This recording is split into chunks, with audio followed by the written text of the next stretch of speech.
you've had a lot of responsibility in your life. You know, with being in a great band, you've travelled the world, you've done a lot of great things. But to record the official song for a football team, qualifying for your football team, qualifying for the first time in your lifetime for one of the two major tournaments, is a huge responsibility, a huge honour, because the Manic Street Preachers, together stronger, come on Wales, in brackets, is going to be their official song. I mean, just talk me through this, because this is a whole chapter of the autobiography. Well, I first wrote a sort of lyric back in, I think it was 93, when we lost to Romania, when Paul Bowden missed a penalty, and there was a terrible night, you know, and there was a chance to qualify. So that was the first genesis, and then it's been through mishaps ever since 2003 when we lost to Russia in a playoff. And I put it to one side. I thought it's never going to happen. But then when the chance came, we just determined. We wrote a song. We didn't tell anyone really. We wrote a song. We tried to make it as good as we could. Felt really happy with it, and then we said, you know, let's try and do it officially with the FAW. So we wanted to do something that could stand up as a Manic song first. You know, something really good. Well, again, this basically has been longer in the pipeline than Guns N' Roses' Chinese Democracy was. That's unbelievable. You're the right band for it, and because James Dean Bradfield and yourself, this is the thing, right? It's about being able. The Manic Street Preachers go from dark to light and back again. As much as they write brilliant alternative music and have written brilliant alternative music, they write great pop songs as well. It's what you need. New Order had that when they did, from my opinion, the greatest football song of all time. And so I'm really glad you've said that you've went for the Manics first and then made it a song. How has it turned out? Because it's not even mastered yet. It's not even mixed. You're the only one really has this song in your head at the moment. Well, yeah, and when we did the video 2 nights ago with the football team, they heard it. So they heard. It's kind of mixed, but it's not mastered. So we played it back. They all sang along. It was an amazing night, I got to be honest with you. Sometimes footballers get a bad rap, but they were brilliant. What were they like? Like Bale wouldn't have been there, right? Well, no, he just had a kid, hasn't he? He's a little baby girl. So, is there nothing that man can't do? But everyone else is there, and so there was was there actually a good singer in the team? Chris Gunter was brilliant. He was a lady. He was on top form. Little Joe Allen, what a cool dude he is, eh? Well, I love his reinvention with his hair and everything. I told him that, how good he looked.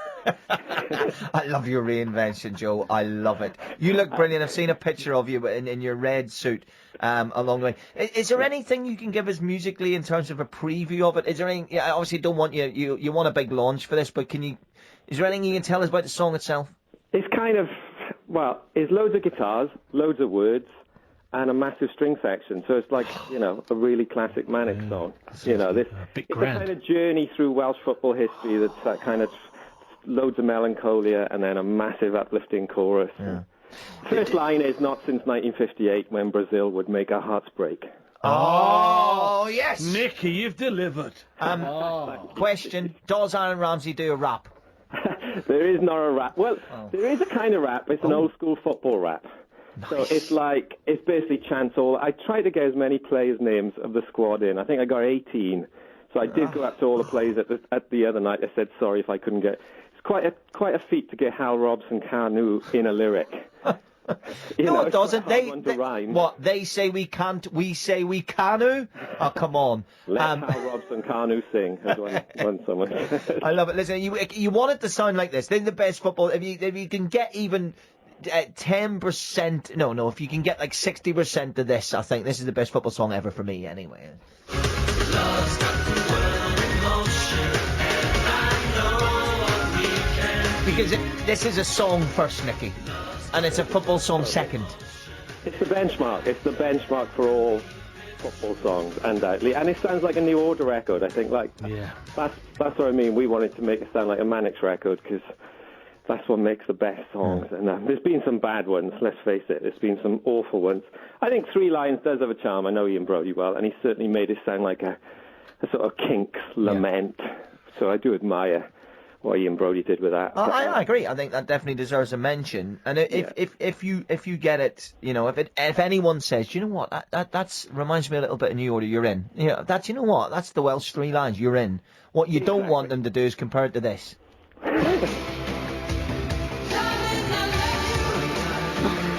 If you've written the Welsh Diamond Lights, your career's over wire.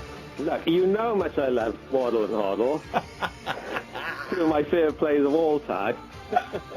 You didn't ask him to sing, though, did you? Let's face it. I love it, and I think you've stolen a march. I think Wales have really stolen a march here. What are the details? Do we know? Is there an official England song revealed? I don't think anyone's really got. I know there are various Northern Ireland ones flying about, but are there? I mean, I was going to ask you about that because I think that what you want to try and do is be when things become like a collective memory. It is all about the fans, and it is all about the moment, and just trying to.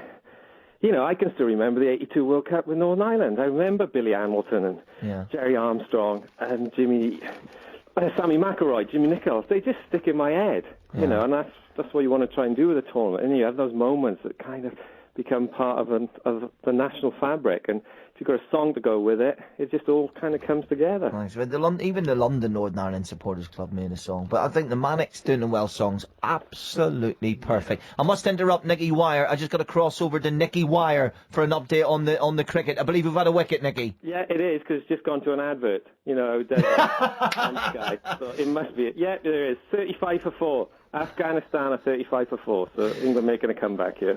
Rashid Khan out, caught by Morgan, bowled by Ali for 15 from 20 balls. That makes it 35 for 4. It's on talkSPORT 2 as well. Nicky, best of luck. I'm not going to ask you to give us exclusive, because I'm sure that might be on Welsh TV or something, but if you want to, we're here for you, if you want to bring it in and we'll play it. I'll play it to you at the Albert Hall. Happy days, cannot wait. How's all that shaping up, by the way? Cannot wait. Me and Psycho we're going, me and Stuart Pearce are going to see the Manics at the Royal Albert Hall. Cannot wait. How's that all shaping up? That's looking good, yeah. Well, that's going to be an extravaganza. We don't know where to play the song. Obviously, the majority of the dates on the tour are in England, Scotland and stuff, and then we end at the Liberty Stadium in Swansea, so I don't know how we'd go down playing it. You got to play it. Yeah, we'll play it. Of course we will. Mate, it's a Manic Street Preachers gig at the Royal Albert Hall. We're not going to throw bottles of urine at you if you play it. You'll be fine. Stick it in. We'll stick it in, indeed.